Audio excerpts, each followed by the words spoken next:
হবে 85% ছিলাম, 67 হয়ে গেছে। আর 10-15 বছর পরে আমরা 50-এর নিচে নেমে যাব।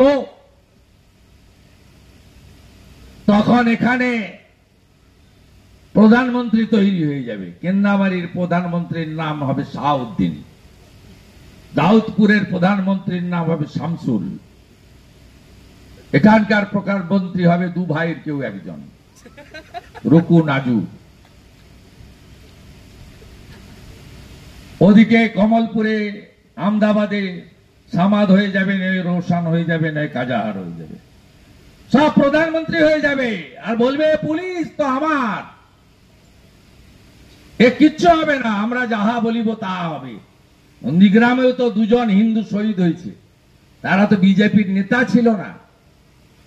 দেবব্রত মাইতি চিল্লগ্রাম, অপরাধ কি? শুভেন্দু অধিকারীকে ভোট দিয়েছে, মমতা ব্যানার্জিকে ভোট দেয়নি। পদ্ম ফুলে খুন, 2রা মে ভোট,